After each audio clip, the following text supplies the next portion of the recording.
Hello ఎవరైనా this is Rambabu. Welcome to success journey TV channel. 10th క్లాస్లో coordination బయాలజీలో నాడీ వ్యవస్థకు సంబంధించినటువంటి కోఆర్డినేషన్ చాప్టర్లో మనకి కేంద్ర నాడీ వ్యవస్థ, పరదేయ నాడీ వ్యవస్థ, తర్వాత స్వయంశోధిత నాడీ వ్యవస్థని నేర్చుకోవడం జరిగింది. దాంట్లో మనకి కేంద్ర నాడీ వ్యవస్థలో మెదడు గురించి నేర్చుకున్నాం. తర్వాత స్పైనల్ కార్డ్, వెన్నుపాము యొక్క స్ట్రక్చర్ ఎట్లా ఉంటుందో దీని గురించి నేర్చుకున్నాం. చూడండి, మరి ఈ వెన్నుపాము లేదా స్పైనల్ కార్డ్ అనేటటువంటిది స్పైన్స్ చూడండి వెన్నుపూసల మధ్యలోంచి లోపలికి మనకి వెళుతూ ఉంటుంది. ఇది ఒక సిలిండర్ షేప్లో ఉన్నటువంటి స్ట్రక్చరు. ఈ వెన్నుపాము బయట వెన్నుపూసలు అనేవి ఉంటాయి, వర్టిబ్రేస్ ఉంటాయి. చూడండి, ఈ వెన్నుపాము అనేది నర్వస్ సిస్టమ్కి సంబంధించింది, వెన్నుపూసలు అనేవి స్కెలిటల్ సిస్టానికి సంబంధించిందండి. గుర్తుపెట్టుకోండి, ఇక్కడ చాలా మంది కన్ఫ్యూజ్ అవుతుంటారు. వెన్నుపాముకి వెన్నుపూసలకి ఉండేటటువంటి తేడా మనం చూద్దాం. వెన్నుపాము అనేది నర్వస్ సిస్టమ్కి సంబంధించింది, అంటే సెంట్రల్ నర్వస్ సిస్టంలో బ్రెయిన్, స్పైనల్ కార్డ్ అని చెప్పాం కదా, మెదడు, వెన్నుపాము. కాబట్టి వెన్నుపాము అనేది నర్వస్ సిస్టమ్కి సంబంధించినటువంటి పార్ట్. తర్వాత మరి వెన్నుపూసలు అనేటటువంటివి వర్టిబ్రేస్ అంటారు. ఇవి మనకి వెనుక కనిపిస్తూ ఉంటాయి. ఆ వెన్నుపాము బయట ఉన్నటువంటి పూసల లాంటి నిర్మాణాలు మనకి వెన్నుపూసలు, వీటిని వర్టిబ్రేస్ అంటారు. సో కాబట్టి వెన్నుపూసలన్నీ కూడా ఒకదాని మీద ఒకటి అరేంజ్ అయిపోయి మనకి వెన్నుముక అనేది కనిపిస్తుంది. ఇది మొత్తాన్ని మనం వెన్నుముక అంటారు, వర్టిబ్రే అంటారు, బ్యాక్ బోన్ అంటారు కదా. ఆ వెన్నుముక మధ్యలో ఒక సెంట్రల్ కెనాల్ లాంటిది ఉంటుంది, కాలువ లాంటిది ఉంటుంది. ఆ కాలువలో మనకి స్పైనల్ కార్డు లేదా వెన్నుపాము అనేటటువంటిది కనిపిస్తూ ఉంటుంది. మరి దీని యొక్క స్ట్రక్చర్ తీసుకున్నట్లయితే, దీన్ని మనం అడ్డుకోతను పరిశీలించి చూసినట్లయితే, మనం ఆల్రెడీ ఇంతకుముందు చెప్పాం, వెన్నుపాములో పరిధీయంగా ఉండేటటువంటిది తెలుపు పదార్థం ఉంటుందని చెప్పాము. పెరిఫెరల్గా వైట్ మ్యాటర్ ఉంటుందని చెప్పాము. తర్వాత సెంట్రల్లో గ్రే మ్యాటర్ ఉంటుందని చెప్పాము. అంటే బ్రెయిన్కి రివర్స్లో ఉంటుంది. బ్రెయిన్కి ఏవైతే ఉన్నాయో దానికి రివర్స్లో మనకి ఇక్కడ స్పైనల్ కార్డ్లో ఉంటుందని చెప్పాము. బ్రెయిన్కి వెలుపల వైపున బూడిద రంగు పదార్థం గ్రే మ్యాటర్ ఉంటుందని చెప్పాము. సెంటర్లో వైట్ మ్యాటర్ ఉంటుందని చెప్పాము. దానికి రివర్స్ మనకి ఈ స్పైనల్ కార్డ్, వెన్నుపాము. వెన్నుపాము అడ్డుకోతం తీసుకున్నట్లయితే దాంట్లో పరిధీయంగా మనకి తెలుపు రంగు పదార్థం ఉంటుంది. మధ్యలో ఒక బటర్ఫ్లై షేప్లో కనిపిస్తూ ఉంటుంది. సీతాకోచులుక ఆకారంలో ఉన్నటువంటి మధ్యలో ఉన్నటువంటి భాగం మనకి ఇది గ్రే మ్యాటర్. ఇది మొత్తం కూడా బూడిద రంగు పదార్థం సీతాకోచులుక ఆకారంలో కనిపిస్తూ ఉంటుంది, రెక్కల ఆకారంలో కనిపిస్తూ ఉంటుంది. ఈ వెన్నుపాము మధ్య భాగంలో స్పైనల్ కార్డు లేదా వెన్నుపాముని మనం సెక్షన్ కటింగ్ చేసి చూసినట్లయితే మధ్యలో ఒక రంధ్రం లాంటిది కనిపిస్తుంది. అంటే మధ్యలో ఒక సెంటర్లో ఒక పులియ లాంటి కాలువ లాంటి నిర్మాణం కనిపిస్తుంటుంది. దీనికి మధ్యలో ఒక కాలువ లాంటి నిర్మాణం కనిపిస్తూ ఉంటుంది. ఇట్లా ఆ కాలువలాగా ఉన్నటువంటి భాగాన్ని ఏమని చెప్తారంటే సెంట్రల్ కెనాల్ అంటారు, కేంద్ర కుల్య అని చెప్తారు. ఇది సెంట్రల్ కెనాల్, కేంద్ర కుల్య అంటారు. ఈ సెంట్రల్ కెనాల్ లోపల మనకి సెరిబ్రో స్పైనల్ ఫ్లూయిడ్ అనేది ఉంటుంది. సెరిబ్రో స్పైనల్ ఫ్లూయిడ్ అనేటటువంటిది మనకి కనిపిస్తూ ఉంటుంది. చూడండి, నెక్స్ట్ మరి ఈ స్పైనల్ కార్డ్ వెన్నుపాము తీసుకున్నట్లయితే వెన్నుపాముకి పైన పృష్ఠమూలం అనే భాగం ఉంటుంది. పై వైపున పృష్ఠమూలం ఉంటుంది, కింది వైపున ఉదరమూలం ఉంటుంది. డోర్సల్ రూట్, వెంట్రల్ రూట్, ఇది పృష్ఠమూలం అంటారు ఈ భాగాన్ని. కింది భాగాన్ని ఉదరమూలం అంటారు. నెక్స్ట్ లోపల కనిపించేటటువంటి బూడిద రంగు పదార్థం తీసుకున్నట్లయితే బూడిద రంగు పదార్థంలో మనకి పై వైపున పృష్ఠ శృంగం ఉంటుంది, డోర్సల్ హార్న్ కనిపిస్తుంటుంది. ఇది పృష్ఠ శృంగము, డోర్సల్ హార్న్. కింది వైపున ఉదర శృంగం, వెంట్రల్ హార్న్. ఇవి రెండు, ఇది పృష్ఠ శృంగము, ఉదర శృంగము. తర్వాత ఇది పృష్ఠమూలము, ఉదరమూలము, dorsal root, ventral root. Next ఇది డోర్సల్ హార్న్, వెంట్రల్ హార్న్. పృష్ఠ శృంగము, ఉదర శృంగం అనేటటువంటివి తెలుపు లోపల ఉన్నటువంటి బూడిద రంగు పదార్థానికి చెందినవి. గుర్తుపెట్టుకోండి, బూడిద రంగు పదార్థంలో ఉన్నటువంటి మధ్యలో ఉన్నటువంటి సీతాకోచులుక రెక్కల ఆకారంలో ఏదైతే ఉందో ఆ బూడిద రంగు పదార్థము, దానిలో మనకి 4 వైపులా 4 కార్నర్ లాగా కొమ్ముల్లాగా కనిపిస్తూ ఉంటాయి. సో వాటిని ఏమంటారంటే పై రెండింటిని డోర్సల్ రూట్స్ అంటారు, పృష్ఠ శృంగాలు అంటారు. కింది రెండు వీటిని ఉదర శృంగాలు, వెంట్రల్ రూట్స్ అంటారు, వెంట్రల్ హార్న్స్ అంటారు. ఇవి అన్నిటికంటే పైన కనిపించేది ఇది డోర్సల్ రూట్, ఇది వెంట్రల్ రూట్. నెక్స్ట్ ఈ డోర్సల్ రూట్స్, వెంట్రల్ రూట్స్ రెండు కూడా కలిసిపోయి పక్కన ఒక చిన్న ఓపెనింగ్ ద్వారా మనకి కనిపిస్తూ ఉంటుంది. సో వీటిలో నుంచి 2 నాడులు అనేవి మనకి ప్రవేశించి కనిపిస్తూ ఉంటాయి. ఇవి చూడండి, ఒక నాడి లోపలికి పోయి ఉంటుంది, ఇది లోపలికి వస్తుంది.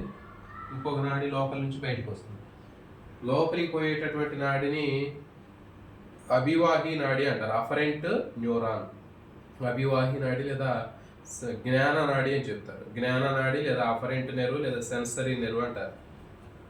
ఇది చూడండి, ఇది ఎట్లా పోతుందంటే చూడండి, ఇది లోపలికి పోయి ఈ డోర్సల్ రూట్ ఏదైతే ఉందో పృష్ఠమూలము, ఆ పృష్ఠమూలం దగ్గర నుంచి లోపలికి పోయి లోపల మనకి ఈ బటర్ఫ్లై షేప్లో ఉన్నటువంటి సీతాకోచిలుక రెక్క ఆకారంలో ఉన్నటువంటి భాగం లోపలికి పోయి ఆ పృష్ఠ శృంగం ద్వారా లోపలికి పోయి ఇక్కడ వరకు ఎండ్ అవుతుంది. నెక్స్ట్ దీనికి కనెక్ట్ అవుతూ దగ్గరగా కనెక్ట్ అవుతూ ఇక్కడ మనకి మధ్యంతర నాడీ కణం ఉంటుంది, ఇంటర్ న్యూరాన్ అంటారు. మధ్యస్థ నాడీ కణం లేదా ఇంటర్ న్యూరాన్ అనేటటువంటిది మనకి అజ్ఞాన నాడి ఎక్కడైతే ఎండ్ అయిందో ఎండ్ అయిన దాని దగ్గర నుంచి నెక్స్ట్ అది కనెక్ట్ అయి ఉంటుంది ఇట్లా. నెక్స్ట్ ఇంటర్ న్యూరాన్ లేదా మధ్యస్థ నాడి ఏదైతే ఉందో ఆ మధ్యస్థ నాడి నుంచి ఇంటర్ న్యూరాన్ లేదా సహసంబంధ నాడి అని కూడా అంటారు. మధ్యస్థ నాడి లేదా సహసంబంధ నాడి, ఈ సహసంబంధ నాడి నుంచి మళ్ళీ ఇంకొక నాడి బయటకు వస్తుంది. దీన్ని చాలక నాడి అంటారు. ఎఫరెంట్ న్యూరాన్, చాలక నాడి, ఎఫరెంట్ న్యూరాన్ అని చెప్తారు. లేకపోతే మోటార్ నెర్వ్ అంటారు. ఈ మోటార్ నెర్వ్ అనేది ఎటు నుంచి వస్తుంది అంటే చూడండి, వెంట్రల్ రూట్, ఉదర మూలం నుంచి వస్తుంది. చూడండి, ఈ ఉదర మూలం నుంచి మళ్ళీ బయటకు వస్తుంది. బయటకు వచ్చి ఎక్కడికి వెళ్తుంది అంటే అది మన శరీరంలో ప్రభావక అవయవాలు, ఎఫెక్టార్స్ అయినటువంటి కండరాలు కానివ్వండి గ్రంథుల దగ్గరికి వెళ్తుంది. సో ఈ విధమైనటువంటి నిర్మాణం ఉంటుంది. సో ఇది దీనికి సంబంధించినటువంటి స్ట్రక్చర్. స్పైనల్ కార్డు లేదా వెన్నుపాము అనేటటువంటిది వెన్నుపూసల మధ్యలో ఉన్నటువంటి ఒక స్తూపాకారంగా ఉన్నటువంటి నిర్మాణము. దాన్ని మనం అడ్డుకోతను పరిశీలించినట్లయితే సెంటర్లో ఒక కులియ లాంటిది కనిపిస్తుంటుంది. దాన్ని కేంద్ర కులియ సెంట్రల్ కెనాల్ అంటారు. దానిలో మస్తిష్క మేరుద్రవం లేదా సెరిబ్రో స్పైనల్ ఫ్లూయిడ్ అనేది ఉంటుంది. ఆ మస్తిష్క మేరుద్రవం సెరిబ్రో స్పైనల్ ఫ్లూయిడ్ ఉన్నటువంటి ఆ కేంద్ర కులియకు చుట్టూ మనకి చూడండి ఇట్లా సీతాకోచిలుక రెక్క ఆకారంలో కనిపించేటటువంటి నిర్మాణం కనిపిస్తుంది. దాన్ని గ్రే మ్యాటర్ అని చెప్తారు. బూడిద రంగు పదార్థం ఉన్నటువంటి గ్రే మ్యాటర్ అంటారు. తర్వాత దానికి బయట తెలుపు రంగు పదార్థం ఉంటుంది, వైట్ మ్యాటర్ అనేది కనిపిస్తూ ఉంటుంది. తర్వాత మనకి ఈ స్పైనల్ కార్డ్ లేదా వెన్నుపాము తీసుకున్నట్లయితే పై వైపున పృష్ఠమూలం ఉంటుంది, డోర్సల్ రూట్స్, కింది వైపున వెంట్రల్ రూట్స్ ఉంటాయి. తర్వాత లోపల మనకి కనిపించే ఈ బటర్ఫ్లై షేప్లో ఉన్నటువంటి గ్రే మ్యాటర్ నుంచి పైన డోర్సల్ రూట్స్ పైన రెండు ఉంటాయి, కొమ్ములు లాంటివి, కింద వెంట్రల్ రూట్స్ అనేవి కనిపిస్తూ ఉంటాయి. ఉదర శృంగాలు, పృష్ఠ శృంగాలు, సో ఇవి కనిపిస్తూ ఉంటాయి. నెక్స్ట్ నాడులు తీసుకున్నట్లయితే జ్ఞాన నాడులు, మనకి నాడులు అనేవి 3 రకాలు ఉంటాయని చెప్పాం. జ్ఞాన నాడులు, చాలక నాడులు, తర్వాత సహ సంబంధ నాడులు ఉంటాయని చెప్పాం. జ్ఞాన నాడులు మన సెన్సరీ నెర్వ్స్ అంటారు, లేకపోతే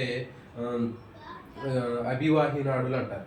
తర్వాత మోటార్ నెర్వ్స్ రెండవది. చాలక నాడుల్ని మోటార్ నెర్వ్స్ అంటారు, లేకపోతే ఎఫరెంట్ నెర్వ్స్ అని చెప్తారు, లేకపోతే చాలక నాడులు అని చెప్తారు.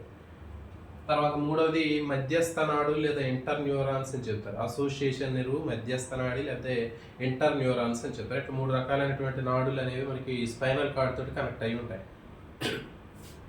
ఇవి ఎట్లా ఉంటాయో చూద్దాం.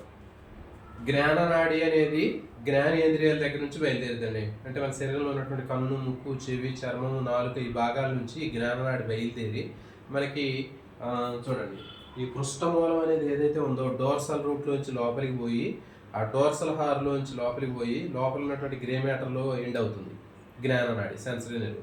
నెక్స్ట్ ఆ ఎండ్ ఎక్కడైతే ఎండ్ అయిన దాని దగ్గర నుంచి ఆ జ్ఞాననాడి నుంచి దగ్గరలో మనకి ఒక అసోసియేషన్ నెర్వ్ లేదా ఇంటర్ న్యూరాన్ ఉంటుందని చెప్పాము, అది వస్తుంది కొంచెం. తర్వాత అది ఎండ్ అయిపోయిన తర్వాత దానికి దగ్గరలోనే మళ్ళీ మోటార్ నెర్వ్ అనేది స్టార్ట్ అవుతుంది. ఆ మోటార్ నెర్వ్ స్టార్ట్ అయిన తర్వాత మళ్ళీ దాంట్లో ఉన్నటువంటి స్పైనల్ కార్డ్లో గ్రే మ్యాటర్ ఏదైతే ఉందో దాంట్లో వెంట్రల్ హార్న్ నుంచి కిందకు వచ్చి ఈ వెంట్రల్ రూట్ ద్వారా ఇది వెంట్రల్ రూట్, ఈ వెంట్రల్ రూట్ ద్వారా మళ్ళీ బయటికి రావడం జరుగుతుంది. బయటకు వచ్చి ఎఫెక్టార్స్ అయినటువంటి గ్రంథులు కానీ ఉండే లేకపోతే కండరాలకు కానీ అది సమాచారాన్ని తీసుకెళ్తుంది. అయితే ఇక్కడ శాస్త్రవేత్తలు తీసుకున్నట్లయితే చూడండి, చార్లెస్ బెల్, ఫ్రాంకోయిస్ మొగాండే. సో వీళ్ళిద్దరు శాస్త్రవేత్తలు స్పైనల్ కార్డ్ మీద పరిశోధన చేయడం జరిగింది. అంటే వీళ్ళిద్దరు పరిశోధన చేసి ఏం చెప్పారు అంటే ఈ వెన్నుపాములో ఉన్నటువంటి పైన ఉన్నటువంటి పృష్ఠమూలం అనేది జ్ఞాన భాగంగా పనిచేస్తుందని చెప్పారు. అంటే జ్ఞాన సంబంధమైనటువంటి సమాచారాన్ని లోపలికి తీసుకెళ్ళడానికి పృష్ఠమూలం లేదా డోర్సల్ రూట్ అనేది ఉపయోగపడుతుంది. తర్వాత చాలక సంబంధమైనటువంటి విషయాలు అంటే సమాచారాన్ని కండరాలు, గ్రంథులకు తీసుకెళ్లేటటువంటి ఇన్ఫర్మేషన్ తీసుకెళ్ళడానికి ఉపయోగపడే నాడులు అనేవి దీంట్లో ఉన్నటువంటి వెంట్రల్ రూట్ నుంచి వస్తాయని చెప్పడం జరిగింది. సో కాబట్టి డోర్సల్ రూట్ అనేది పృష్ఠమూలం అనేది జ్ఞాన సంబంధమైన సమాచారాన్ని లోపలికి తీసుకెళ్ళడానికి ఉపయోగపడుతుందని చెప్పారు. తర్వాత వెంట్రల్ రూట్ ఏదైతే ఉందో ఉదర మూలంలో అది చాలక సంబంధమైనటువంటి సమాచారాన్ని బయటికి తీసుకురావడానికి ఉపయోగపడుతుందనే విషయాన్ని చెప్పినటువంటి శాస్త్రవేత్తలు చార్లెస్ బెల్, ఫ్రాంకోయిజ్, మొగాండే. సో ఇది గుర్తుపెట్టుకోండి. పృష్ఠమూలం అనేది జ్ఞానం నాడి లోపలికి పోతుంది, తర్వాత కింద ఉన్నటువంటి ఉదరమూలం నుంచి చాలక నాడి బయటకు వస్తుందనే విషయాన్ని చెప్పింది Charles Bell, Francois, Magendie. Next ఈ స్పైనల్ కార్డ్ మీద రీసెర్చ్ చేసినటువంటి సైంటిస్టులో ఇద్దరు ముఖ్యమైనటువంటి వాళ్ళు ఉన్నారండి. దీన్ని చూస్తున్నట్టయితే Leonardo da Vinci, Stephen Hales. Leonardo da Vinci, Stephen Hales అనేటటువంటి ఇద్దరు సైంటిస్టులు స్పైనల్ కార్డ్ మీద రీసెర్చ్ చేయడం జరిగింది. వీళ్ళు ఏం చెప్పారంటే, మనకి గ్యాలాన్ అనేటటువంటి గ్రీక్ సైంటిస్ట్ ఏం చెప్పాడు, బ్రెయిన్ అనేది మన శరీరంలో చాలా ముఖ్యమైనటువంటి భాగం, అన్ని ఆర్గాన్స్ అదే కంట్రోల్ చేస్తుందనే విషయాన్ని చెప్పడం జరిగింది. కానీ వీళ్ళు ఏం చేశారంటే, లియోనార్డో డావిన్సీ, స్టీఫెన్ హెల్స్ మెదడుతో పాటు స్పైనల్ కార్డు లేదా వెన్నుపాము అనేది కూడా చాలా ముఖ్యమైనటువంటిది. ఇది కూడా మన శరీరంలో ఉన్నటువంటి అవయవాల యొక్క మూమెంట్ని అది కంట్రోల్ చేస్తూ ఉంటాయని చెప్పడం జరిగింది. ఏమంటే లియోనార్డో డావిన్సీ, స్టీఫెన్ హెల్స్. మరి వీళ్ళు ఏం చెప్పారు అంటే, ఒక కప్ప మీద పరిశోధన చేసి బ్రెయిన్ తీసేశారు. కప్పలో మెదడుని తీసేసి దాని కాలికి ఒక సూదిని గుచ్చినప్పుడు అదేం చేసిందంటే లెగ్ని విత్డ్రా చేసుకుంది. అంటే ఏంటి, ఆ ప్రేరణకి ప్రతిస్పందించింది. మరి ఆ ప్రేరణకు ప్రతిస్పందించేటటువంటి ఆ ప్రాపర్టీ అనేది అది దేని కంట్రోల్లో జరిగింది అంటే అక్కడ మెదడు లేదు. మరి లేకపోయినప్పటికీ కూడా అది స్పైనల్ కార్డ్ కంట్రోల్లో అక్కడ ఆ పని అనేది జరిగింది. తర్వాత వాళ్ళు ఆ ఫ్రాగ్ ఏదైతే ఉందో ఆ కప్పకి ఆ స్పైనల్ కార్డ్లోంచి లోపల నుంచి ఒక నీడిల్ని వర్టికల్గా పైనుంచి లోపలికి పాస్ చేశారు. పాస్ చేసినప్పుడు ఆ ఫ్రాగ్ అనేది చనిపోయింది. సో దీన్ని బట్టి బ్రెయిన్తో పాటు స్పైనల్ కార్డ్ కూడా చాలా ముఖ్యమైనటువంటి భాగం అని చెప్పడం జరిగింది. అంటే కేవలం సమాచారాన్ని అవయవాల నుంచి సమాచారాన్ని మెదడు దగ్గర తీసుకోవడానికి, మళ్ళీ మెదడులో తయారైనటువంటి సమాచారం మళ్ళీ అవయవాల దగ్గర పోవడానికి ఒక పాత్వే లాగా, ఒక మార్గం లాగా మాత్రమే ఉపయోగపడకుండా ఇది కూడా ఒక కంట్రోలింగ్ సెంటర్ లాగా కూడా పనిచేస్తుందనే విషయాన్ని వీళ్ళు చెప్పడం జరిగింది. సో ఇది స్పైనల్ కార్డ్కి సంబంధించినటువంటి స్ట్రక్చర్. అలాంటి మరిన్ని వీడియో కోసం ఛానల్ సబ్స్క్రైబ్ చేయండి. అదేవిధంగా వీడియోని లైక్ చేయండి, మీ ఫ్రెండ్స్కి షేర్ చేయండి. జై హింద్.